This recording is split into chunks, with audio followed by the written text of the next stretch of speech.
नमस्कार दोस्तों, जय माता दी। आप सभी दर्शकों को नवरात्रि की हार्दिक शुभकामनाएं। तो आज की जो वीडियो का विषय बहुत ही सुंदर है। नवरात्रि में ले आना यह एक अनमोल चीज, पूरे साल जम करके आपके घर में पैसा आएंगे, कभी भी रुपये पैसों की कमी नहीं होगा, सभी प्रकार के मनोकामना की पूर्ति होगा। वीडियो ध्यान से देखना।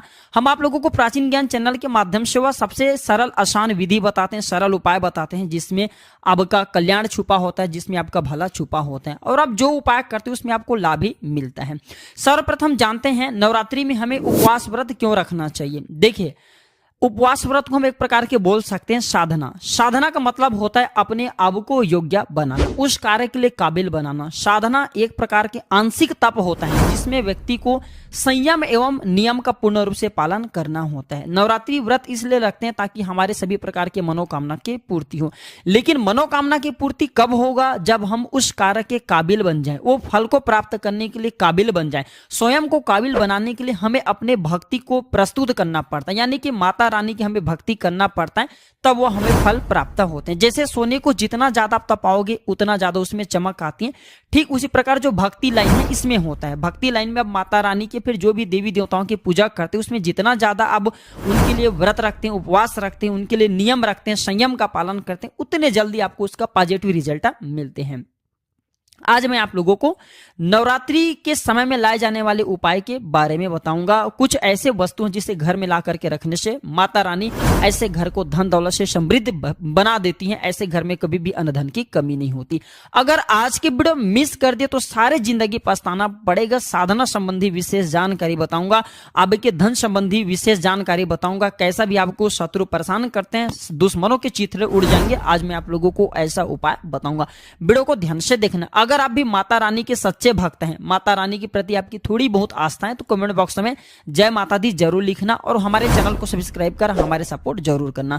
देखिए, मैं हर दिन बोलते हैं प्राचीन ज्ञान, आप हमारे वीडियो को देख रहे हैं, आप हमारे व्यूअर्स नहीं। प्राचीन ज्ञान एक यूट्यूब चैनल ही नहीं बल्कि एक छोटा सा परिवार है। जितने भी आप मेरे सदस्य, मेरे व्यूअर्स, जितने भी मेरे वीडियो को देखते हैं, मैं आप सबको परिवार समझता हूँ। आपकी जो भी परेशानी है, जो भी समस्या है, कमेंट बॉक्स में बिल्कुल ही पूछे। जब मैं ऑनलाइन आता हूँ तो उसके एक वीडियो बना देता हूँ, या फिर ऑनलाइन आने पर आपकी सभी पूछे गए जो सवाल होते हैं उनके जवाब देता हूं। देखिए, आप सभी दर्शकों को बताना चाहूंगा, आप में से अधिकतर लोग बोलते हैं ना, गुरुजी हमने ये टोटके किए, इसका रिजल्ट नहीं मिले। कई बार ऐसा होता है रिजल्ट नहीं मिलता। तो अगर एक ही दवा से सब बीमारी ठीक हो जाते हैं तो इस दुनिया में इतनी सारी दवा नहीं बनती। अलग अलग तासीर के लोग होते हैं, अलग अलग उसी प्रकार की ऊर्जा वाले लोग होते हैं। किस पर कौन सा टोटका काम करे ये माता रानी निर्भर करते हैं, या फिर उनके भक्ति निर्भर करते हैं, उनके ऊर्जा निर्भर करते हैं। वैसी जो हमारे तासीर होते हैं उसमें दवा निर्भर करते हैं। तो चलिए, मैं आप लोगों को दैवी शक्ति को प्रसन्न करने के लिए कौन सी घर में सामग्री लाना चाहिए सारे जानकारी बताऊंगा। सर्वप्रथम जानते हैं जो देवी शक्ति होती क्यों प्रसन्न होती हैं, कैसे इसे प्रसन्न करें। तो जो देवी शक्ति है, हमारे धर्मशास्त्र कहते हैं, जो माता रानी जिसे हम देवी शक्ति बोलते हैं, ये सुगंधित पदार्थों की तरफ जल्दी आकर्षित होती हैं। जितना ज्यादा हो सके, अगर आप माता रानी की कृपा प्राप्त करना चाहते हैं, कोई देवी को सिद्ध करना चाहते हैं, तो नित्य आप जो है नवरात्रि में पूरे धूप गुंगुल लोभान का अपने घर में धुएं जरूर दिखाना। जिस घर में, हमारे धर्मशास्त्र में भी लिखे हैं, आप दुर्गा सप्तशती को उठा करके जरूर देखिएगा, जिस घर में धूप गुंगुल लोभान का धुएं दिखाए जाते हैं, ऐसे घर में स्वयं मां दुर्गा आकर के बैठ जाती, निवास करती, अपने 9 स्वरूप के साथ में आती हैं। फिर ऐसे घर में अन्न धन की कमी नहीं होती। ऐसे घर जो है इंद्र के, जो कहा जाए अलकापुरी कहेंगे, उनसे भी ज्यादा पवित्र हो जाते हैं, उनसे भी ज्यादा समृद्ध बन जाते हैं। ऐसे घर में कभी भी फिर दुख तकलीफ एवं अशांति नहीं आती। जो देवी शक्ति है, इनके हृदय पुष्प की भांति होती हैं। जी हाँ, जो देवी शक्ति होती है, इनके जो हृदय होते हैं पुष्प की भांति होते हैं। जो पुष्प होते हैं बहुत ही कोमल होते हैं। ठीक उसी प्रकार जो देवी शक्ति है, इनके हृदय बहुत ही कोमल होती हैं। कोई विशेष मनोकामना हो तो 9 प्रकार की पुष्प लेने हैं आपको। कोई भी 9 कलर की 9 प्रकार की पुष्प लेने और 9 दिन माता 9 दुर्गा को चढ़ा देना है। कोई भी आपकी मनोकामना की पूर्ति होता है। देवी जो होती है बिना मांगे सब कुछ दे देती है, इसलिए हम इसे माँ भी बोलते हैं। आप एक काम करना, 100 रुपए आप अपने पिताजी से मांगना और 100 रुपए आप अपने माँ से मांगना। तो 100 रुपए जब आप अपने पिताजी से मांगेंगे तो एक बार वो जरूर पूछेगा कि इस पैसे को क्या करोगे, किस लिए मांग रहे हो। और माँ से मांगोगे तो कभी भी नहीं पूछेगा। माँ से अगर आप 100 रुपए मांगते तो आपको 5 रुपए का नोट नोट रहेगा फिर भी दे देगा, ये लो और 200 रुपए बचा करके लाना। कहने का मतलब है कि भगवान सब कुछ देने से पहले कई बार परीक्षा लेते हैं, कई बार सोचते हैं, लेकिन माता रानी देने से पहले कुछ भी नहीं सोचती। इसलिए माता रानी को आदि शक्ति कहा जाता है, जगदम्बा कहा जाता है, ममतामयी देवी कहा जाता है। अगर आप भी माता रानी के सच्चे भक्त हैं तो अभी तक वीडियो को लाइक नहीं किया तो वीडियो को लाइक जरूर करना। चलिए मैं आप लोगों को बताना चाहूंगा नवरात्रि में आपको क्या खरीद करके लाना चाहिए जिससे आपके घर में अन्न धन की बढ़ोतरी हो। ध्यान से वीडियो देखना तब आपको समझ में आएंगे। सर्वप्रथम आपको सामग्री बतासे लाना चाहिए। बतासे का जबरदस्त पावरफुल टोटका बता रहा हूं। बतासे आपको लाने के बाद क्या करना है, तो सर्वप्रथम आपको बतासे लाना है। बतासे को गरीबी मिटाने का अचूक उपाय कहे गए हैं। बतासा आप किसी भी पूजन पाठ की दुकान पे खरीद सकते हैं या फिर जो लोग मिठाई वगैरह बेचते हैं उनके दुकान पे मिल जाते हैं। जब भाग्य साथ न दे, किस्मत दोनों, ये भाग्य और किस्मत ये दोनों साथ न दे, अपने पराह हो जाए, क्या करूं कुछ समझ में नहीं आ रहे, लोग साथ देना बंद कर चुके हैं, तो ऐसे समय में माँ दुर्गा को याद करके नवरात्रि के किसी भी दिन में 5 बतासे आपको लाल कलर की चुनरी में बांध करके गुलर वृक्ष के नीचे में एक घी का दीपक जला करके शाम के समय में छोड़ करके आ जाना है, चढ़ा देना है और माता दुर्गा का ध्यान करना है। उसी टाइम से देखना आपके जीवन में ऐसा चमत्कार होना शुरू हो जाएंगे। आपके घर से जो दरिद्रता है, दरिद्रता पूरी जिंदगी भर आपको छोड़ करके चले जाएंगे। आपके घर में कभी भी अन्न धन की कमी नहीं होगा। जबरदस्त ये आजमाया हुआ पावरफुल उपाय है। हम इसलिए आप सभी दर्शकों को अब गुप्त जानकारी बताना शुरू कर चुके हैं। गुलर वृक्ष पे साक्षात मां लक्ष्मी का वास होता है। नवरात्रि के समय में गुलर वृक्ष जागृत अवस्था में होते हैं। तो अगर आप बतासे चढ़ा करके आते हैं तो घर से एवं गरीबी है, निर्धनता से माता जो लक्ष्मी है तत्काल समाप्त करती है और दुर्गा माता की कृपा से आपके घर में फिर दोबारा कभी भी जो दरिद्रता देवी है, दरिद्रता देवी के साथ में दुख तकलीफ आती है, कभी भी फिर नहीं आती। आप जो है नवरात्रि के किसी भी दिन में लाल वस्त्र जरूर खरीद करके लाना। अब लाल वस्त्र का मैं प्रयोग बता रहा हूं। लाल वस्त्र खरीद करके लाएंगे तो बरगद, पीपल और गुलर, ध्यान से सुनिए, बरगद, पीपल और गुलर के जो वृक्ष से दूध निकलते हैं, इनके पत्ते तोड़ने के बाद दूध निकलते हैं, तो जो है बरगद, पीपल, गुलर ये सभी के आपको दूध इकट्ठे कर लेनी है। और लाल वस्त्र में आपको मम मनोरथ पूरे ये शब्द लिखना है। क्या लिखना है? मम मनोरथ पूरे ये शब्द लिख करके दुर्गा माता को चढ़ा देना है। आपके हर प्रकार की इच्छा की पूर्ति होगा। बाद में इसे आप जो है नवरात्रि के बाद विसर्जित कर देना।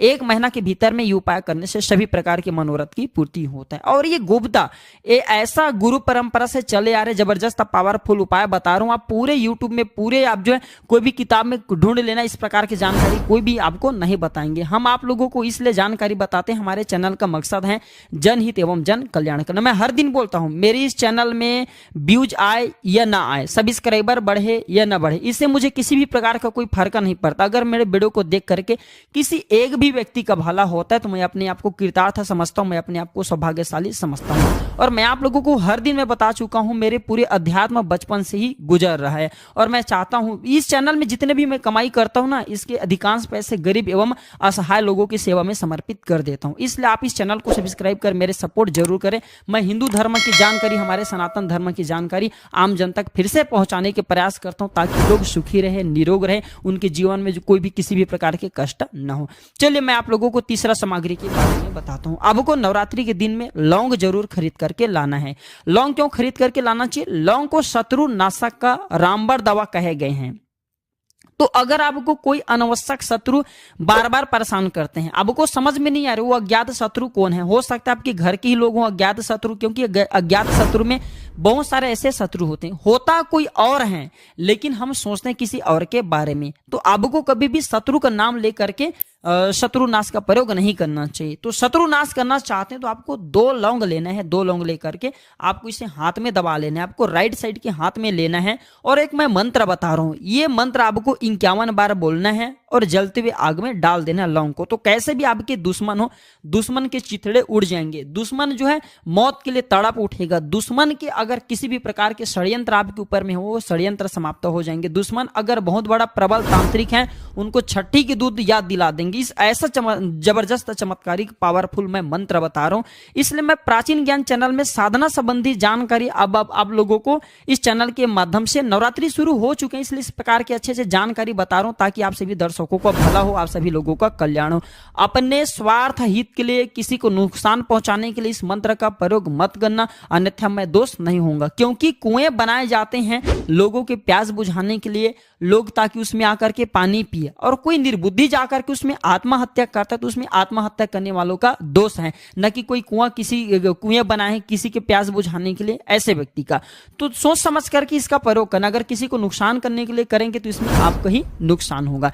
तो एक मैं मंत्र बता रहा हूं, मंत्र ध्यान से नोट करें और इसे किसी पेन कॉपी में भी लिख करके रख लेना, ये काम आएंगे। या फिर मैं वीडियो के नीचे जो डिस्क्रिप्शन बॉक्स होता है उसमें मैं एडिटर लोगों को लिखने के लिए बोल दूंगा। मंत्र ध्यान से सुनिए, जबरदस्त पावरफुल मंत्र है, दुनिया की कोई भी शक्ति आपके बाल बांका नहीं कर पाएंगे। ये मंत्र पढ़ने के बाद आप इंद्र को भी उनके इंद्र के सिंहासन से आप धरती में लाने में समर्थवान हो जाएंगे, अपने पास खींचने में समर्थवान हो जाएंगे। मंत्र नोट करें, ओम प्रत्यंगिराय नमः सर्वान शत्रुन खादाय खादाय माराय माराय घाता घाताय हुम फट स्वाहा। फिर से ध्यान से सुनिए, ओम प्रत्यंगिराय नमः सर्वान शत्रुन खादाय खादाय माराय माराय घाता घाताय हुम फट स्वाहा। ये मां प्रतिंगिरा विपरीत प्रतिंगिरा का जबरदस्त पावरफुल मंत्र है। इस मंत्र के आगे दुनिया के सभी मंत्र नतमस्तक हैं, क्योंकि इस मंत्र की ऊर्जा, इस मंत्र की शक्ति इतना ज्यादा पावरफुल है। ये बगला प्रतिंगिरा मंत्र की स्तोत्र मंत्र की कवच हैं, ये उल्टे चलते हैं। कोई शत्रु ने आपके ऊपर तंत्र बाधा किए, फिर आपके लिए कोई षड्यंत्र रच रहे हैं, तो ये मंत्र उल्टे काम करते हैं। उनकी ही षड्यंत्र उन्हीं के ऊपर में वापस कर देते हैं। उनके तंत्र विद्या, अगर वो तांत्रिक हैं तो उनके तंत्र विद्या को उन्हीं के ऊपर में वापस पलटा देंगे। तो 51 बार ये मंत्र आपको 2 लौंग लेकर के पढ़ना है और 2 लौंग को आपको जलते हुए आग में डाल देना। बिल्कुल आप देखेंगे आपके दुश्मन के चिथड़े उड़ जाएंगे। और नवरात्रि में जितना ज्यादा हो सके आप सात्विक रहने का प्रयास करना, जितना ज्यादा आप सात्विक रहेंगे और कम बोलना। जो व्यक्ति जितना ज्यादा बोलते हैं उतने ज्यादा उनकी सिद्धियां चली जाती हैं, सिद्धि को छीनने का काम करते हैं। हम नवरात्रि में मौन रहते सोच रहे थे इस वर्ष, लेकिन आप लोगों को जानकारी देना था। तो नवरात्रि में अगर आप साधना कर रहे हैं, कोई मंत्र जाप कर रहे हैं, नवरात्रि में अगर आपने व्रत रखे हैं, आप चाहते हैं वो व्रत का पूर्ण रूप से आपको फल प्राप्त हो, तो नवरात्रि में जितना ज्यादा हो सके मौन रहने का प्रयास करें। आपने देखा आपने देखा होगा जो मौन व्यक्ति होते हैं बहुत ही गंभीर होते हैं, वो सभी कार्य को सिद्ध कर लेते हैं। जो ज्यादा बोलते हैं ऐसे व्यक्ति की सिद्धि चली जाती है, ऐसे व्यक्ति को समाज में इज्जत नहीं मिलती। आप जितना ज्यादा मौन रहेंगे उतना ज्यादा आपके मान प्रतिष्ठा भी बढ़ते हैं, और ऐसे व्यक्ति पर स्वयं लक्ष्मी धन लुटाती है, माँ दुर्गा स्वयं धन लुटाती है, माँ दुर्गा स्वयं सिद्ध हो जाते हैं। और समझते हैं जिन्हें माँ दुर्गा सिद्ध हो जाए, माँ लक्ष्मी सिद्ध हो जाए, ऐसे व्यक्ति के जीवन में धन का भाव नहीं होता। जितना ज्यादा हो सके नवरात्रि में अपने तपोबल को बढ़ाने का प्रयास करना। दुर्गा सप्तशती हैं, दुर्गा सप्तशती हैं, या फिर दुर्गा चालीसा हैं, दुर्गा कवच हैं, अर्गला स्तोत्र हैं, सिद्ध कुंजी का मंत्र हैं, सिद्ध कुंजी का स्तोत्र हैं। इनका पाठ करने का अधिक से अधिक कोशिश करना। जितना ज्यादा पाठ करेंगे आपके जीवन में चेहरे परेशानी है, दुख है, तकलीफ है, ये स्वतः ही समाप्त होना शुरू हो जाएंगे। मैं आप लोगों को प्राचीन ज्ञान चैनल के माध्यम से इसलिए साधना संबंधी जानकारी बताता हूं ताकि आपके जीवन में चेहरे जो परेशानी वो स्वतः ही समाप्त हो। आपकी जो कुल में किसी को जैसे कि अकाल मृत्यु हो गए हैं, या फिर आपके कुल में किसी को कोई परेशानी चल रही है जो कि आपके घर की हितैषी, उनका भी कल्याण हो जाए, इसलिए इस प्रकार के साधना बताता हूँ। ये साधना आपके स्वयं कल्याण करेंगे, आपके घर परिवार के पूरे वंश का कल्याण कर देते हैं। इसलिए जितना ज्यादा हो सके नवरात्रि में मंत्र जाप करना, नवाण मंत्र ज्यादा पढ़ने के प्रयास करना। नवाण मंत्र के साथ साथ दुर्गा सप्तशती, अर्गला स्तोत्र, सिद्ध कुंजी का स्तोत्र, ये सब पढ़ने का प्रयास करना। तो आज की जानकारी कैसा लगा हमें कमेंट सेक्शन में जरूर बताना। अगर आप चाहते हैं कि इस प्रकार के प्राचीन ज्ञान की अच्छी जानकारी आपको भी प्राप्त हो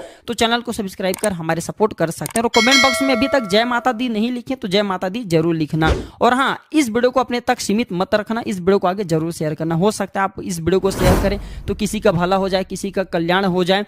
और होता है ना कभी कभी कोई जो जानकारी है व्यक्ति ढूंढना चाहते हैं वो जानकारी प्राप्त नहीं होती, और वीडियो को शेयर करेंगे तो वह जानकारी उन्हें प्राप्त हो जाए। तो समाज कल्याण है तो इस वीडियो को आगे जरूर शेयर करना। हो सकता है यह जानकारी किसी के लिए अमृत जैसा हो जाए। तो आज की जानकारी पर समाप्त करता हूं दर्शकों। वीडियो देखने के लिए धन्यवाद। नमस्कार, जय माता दी।